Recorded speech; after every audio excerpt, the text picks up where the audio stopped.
Ujú. la obsesión que tienen los medios de comunicación por algo que a mí nunca me ha atraído demasiado, que es lo que llaman historias humanas. Dicen, a mí no me cuentes movidas políticas aburridas. No, historias humanas, historias humanas. La madre coraje, el perro valiente, el anciano héroe, tal. Es más, yo me acuerdo en la facultad, ese tipo de cosas decían, no, este reportaje no, tú una historia humana, te ponía una radio y decía, mira, clic, hoy os contamos la historia de una niña que murió emborrachada, tal, digo, y dice, esto es periodismo del bueno, que es algo que yo nunca he entendido muy bien por qué hay esa fascinación. Y el caso que esta semana se habla mucho es el caso del señor Don Manel Monteagudo, Sí. que es este señor al que el diario El Mundo concedió una entrevista con este tipo de titulares.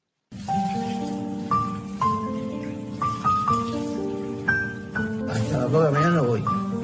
Y voy porque el cuerpo no aguanta. O sea, si aguantara no volvía a ello.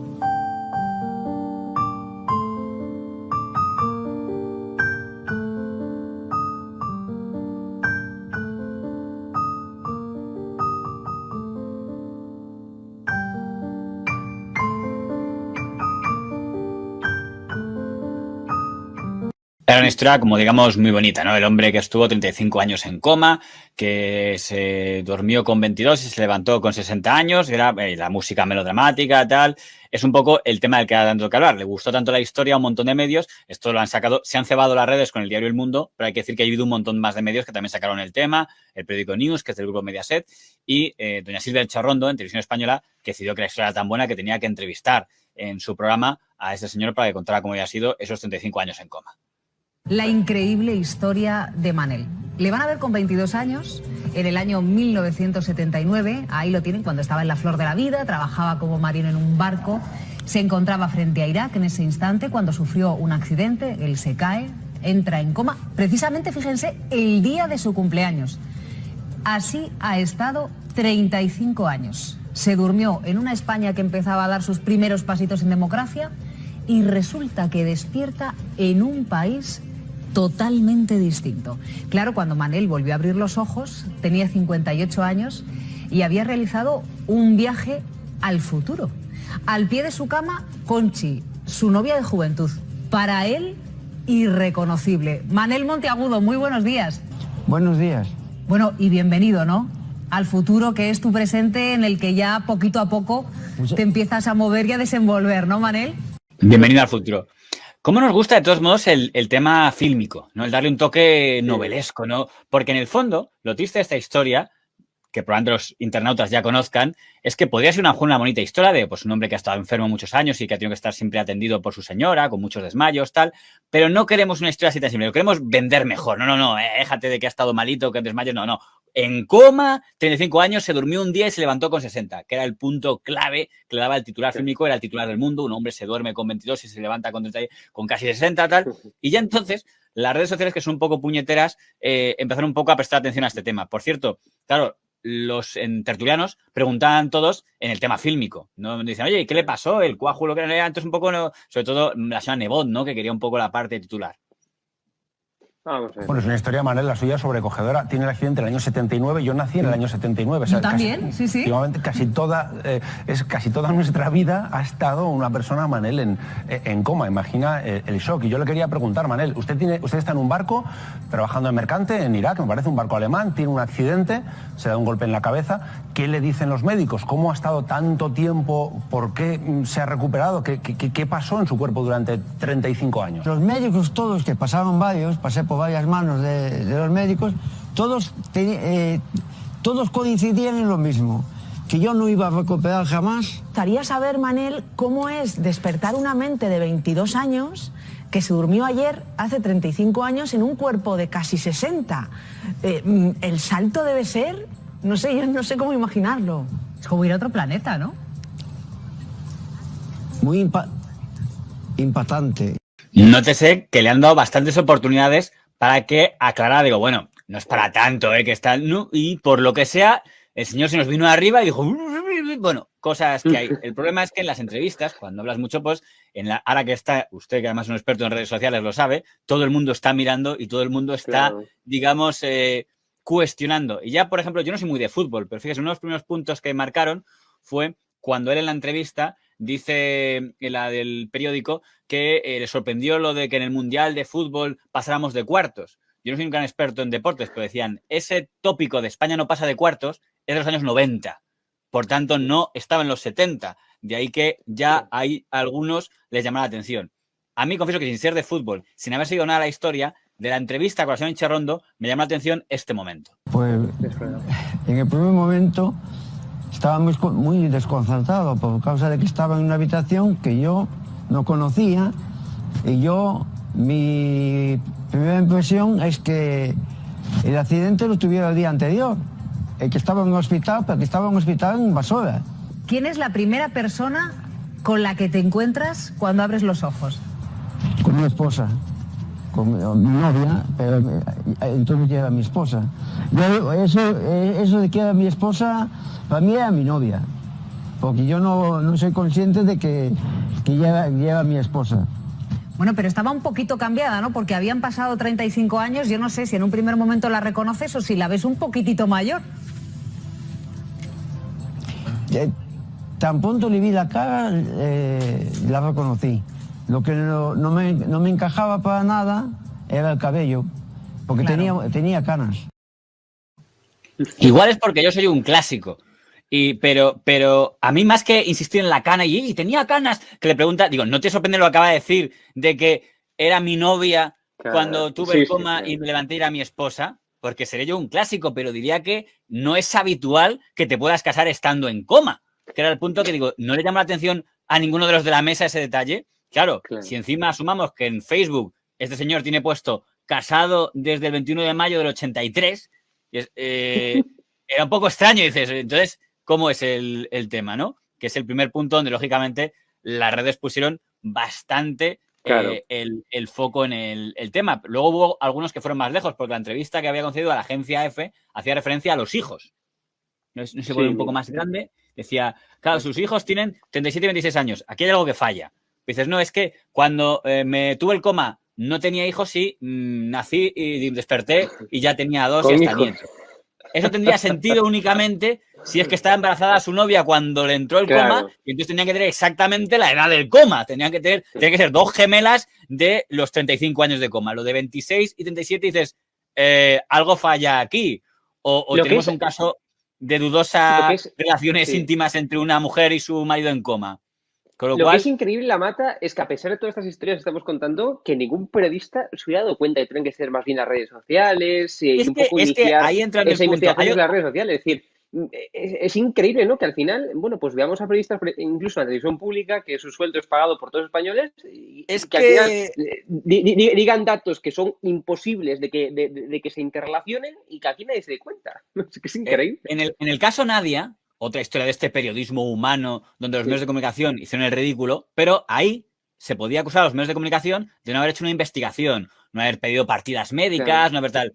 En este caso no es que haya habido una investigación de que un medio, como en aquel caso fue un blog y luego El País, en este caso no es que un medio haya hecho una investigación, no hablamos de una investigación de que han pedido una partida de nacimiento, hablamos de algo bastante básico, que es que han puesto en Google el nombre del tío a ver qué salía. Y, por ejemplo, ya en el blog de este tipo, de este señor, por ahí no quiero meterme mucho con él, ya la han cerrado bastante, pero si podemos ver el siguiente pantallazo, en el blog de este señor, él mismo dice que estuve prácticamente en estado vegetativo. Y la palabra prácticamente, si yo soy un periodista de televisión española y dicen, oye, tenemos hoy a un señor que se llama Monteagudo, voy a ver un poco su blog, tal, lo que se dice un mínimo, lo que llama hacerse un CSI, a ver un poco qué dicen ese tipo, y dices, oye, ¿qué dice de política? Y le pregunto, digo, oye, antes de la entrevista dices, el de producción, ¿qué se refiere exactamente usted qué fue lo que tuvo? Ni siquiera habían puesto el nombre del entrevistado en Google. Claro, en el caso del Mundo, que les han dado hasta en la identidad, ellos tenían puesto, y entramos en el mundo de los fabulosos verificadores. La nota del Mundo, si lo podemos ver en el siguiente, tenía una firma que decía, esto ha sido, decía, este artículo está conforme a los criterios de Trust Project. Esto de Trust Project, que por cierto me parece una soplamemez, es, ahora está de moda que los medios tengan verificadores. Entonces, yo no sé ni quiénes son estos de Trust Project que verifican cosas. Y me parece hasta insultante para los periodistas del Mundo que después de publicar una noticia tenga que revisarlo un tío, decir, yo soy de Trust Project, yo verifico, digo, vale, ten mi sello. Ya vemos para lo que ha servido el sello, dicho sea de paso. Pero que yo me ahorraría. No sé lo que paga el Mundo a The Trust Project, pero se lo podría ahorrar. El prestigio que tiene el Mundo será por sus periodistas, por sus redactores, no por lo que diga un verificador. Pero es que Televisión Española también tiene un verificador que se llama Verifica RTV, que también supuestamente verifica todo y que también imagino que cobrarán por hacer este tipo de notas. Esto es lo que está ahí puesto a la derecha, es lo que explica el mundo, que es lo que hacen los verificadores. Encargarse de que ninguna información acepte ciegamente un dato dado únicamente por la fuente. Entendemos que aquí la única fuente que tenían es la del propio señor. Claro. Pero ya digo, es una cosa bastante llamativa. Lógicamente, este viernes el señor Manel Monteagudo tuvo que confesar. Vamos a verlo. Yo no estuve en coma en ningún momento. En ningún momento estuve en coma. Cierto es que caí de 6 metros. Pero ese 6 metros estuvo hospitalizado en Irak. ¿Qué pasó? Que debido al accidente, tenía todos los días, durante 35 años tuve de 14 a 16 desmayos diarios. Ojalá, de todo corazón lo digo, ojalá estuviese en coma. Que por lo menos no le daba el trabajo que le di a mi mujer. Debí de cortarlo antes porque esto se salió de madre, como propiamente se dice. Eso se salió de madre. Yo en ningún momento mi pretensión era semejante cosa. Y admito y asumo toda la culpabilidad. Y acepto todo lo que ustedes me digan. Probablemente se salió de las manos en el momento en el que, aunque él dice que nunca ha dicho que estuvo en coma, permitió en entrevistas decir frases como esta, que si no es que estuvo en coma no sé cómo interpretarlas. Fue un momento que estaba solo. Entonces yo miraba y no me encajaba lo que estaba viendo. Y hubo un momento que yo le decía, con mi cabeza le decía, me estás mintiendo. ¿Por qué me dices eso? Entonces cuando fue a buscar el espejo y me lo puso delante, yo le dije, no, ese no soy yo, ese es un viejo. Yo tengo 22 años, ese es un viejo, no, ese no soy yo. Desde luego, para una peli de Netflix da el hombre. Es muy pero eso ha habido mucho. Muy buen actor. O sea, acuérdese del tipo que dijo que había estado en el campo de concentración uno nazi, uno español, no me acuerdo el nombre, ya me acordaré luego. Bueno, en Mauthausen, el que se inventó que había estado en Mauthausen, que ya falleció. O sea, ha habido casos de estos. Es que encima ha ocurrido algo, y ya con eso termino, que es muy llamativo. Es que encima el mundo y Televisión Española se han intentado por una medalla con esta historia. Y el viernes salen los de verificadores de RTV a decir, hemos descubierto que el tipo ojo, viernes 12, desde el día 10, esto ya estaba bombardeado en redes sociales. Sí. Y el mundo saca un reportaje en papel diciendo, hemos descubierto que la historia no se sostiene. Digo, no sé si puedo un fragmento únicamente de la señora esta que explicaba cómo lo habían descubierto, Ingrid Fragenti, en Televisión Española. ¿En qué os habéis basado para realizar esta verificación? Bueno, pues en lo que nos hemos basado, Silvia, es sobre todo en las versiones que hemos ido encontrando. Hay que decir que hemos tratado de contactar con el afectado, no ha querido hablar con nosotros, ha declinado hablar con nosotros. También con todas las instancias del sistema sanitario gallego, que nos han dicho que por la protección de datos no pueden darnos ningún tipo de información. Él mismo en Facebook cuenta la historia de la caída y cuenta lo que pasó después. Parálisis facial, también habla de algún coágulo, pero por sus palabras nosotros no podemos decir si estuvo o no en coma, porque es evidente que en los textos, en las versiones que tenemos de él, que hemos ido conociendo, no aparece, pero lo que sí podemos contar es lo que él mismo cuenta en ese post de Facebook, de esas secuelas de las que habla, esa parálisis, esos desmayos y esos coágulos de sangre que tenía en la cabeza, pero como digo, en ningún momento tampoco en ese post se refiere al coma. Me parece mucho peor lo que hicieron el viernes, tanto El Mundo con el reportaje de desmascarado, como la Televisión Española con labor de Verifica RTV. Primero, los verificadores no deberían ni existir, porque un periodista que no verifica directamente está haciendo más labor periodística y a todos nos la pueden colar incluso tras ser verificado, pero no puedes asumir, aquí hay un verificador porque no hay un periodista que no sea verificador, entonces no es periodista. Segundo, cuando has puesto a un señor farolero, lo que queramos llamar, que exagera, y es lo más suave que podemos decir al usar el término exageración, ante miles de espectadores, el único comienzo que puedes tener es perdón.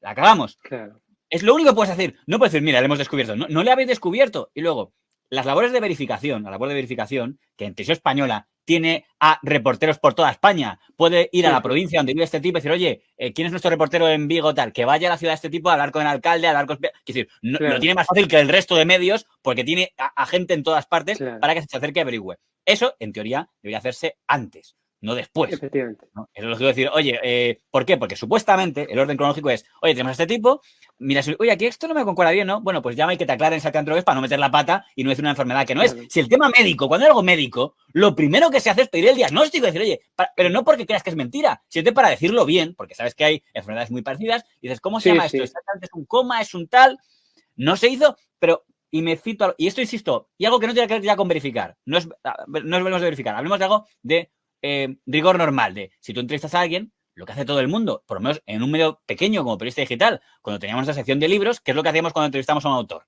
Ver las entrevistas que ha hecho antes. ¿Por qué razón? Porque no quieres preguntarle lo mismo que le han preguntado antes, claro. Y porque además sabes que si ha habido algo muy gordo que tú no sabías, por favor tú no puedes ser escritor y dices, mira, ¿cómo fue su polémica en el tal con el Planeta? Y dices, tuvo una polémica con el Planeta. Si hubieran hecho, vean que en La Voz de Galicia, en una entrevista en 2019, decía el señor, estuve 64 días en coma. Concluyamos que no es lo mismo estar 64 días en coma que estar 35 años en coma. Las matemáticas igual no son el fuerte de algunos. Este artículo está en internet, está publicado en la web de La Voz de Galicia. Con lo cual, si tú pones el nombre de Manel, te salía. Con lo cual, al margen de que no entiendo por qué este señor no se lo previó, dices, entonces, Televisión Española no fue capaz, no digo ya hacer verificación, de poner en Google el nombre de un señor antes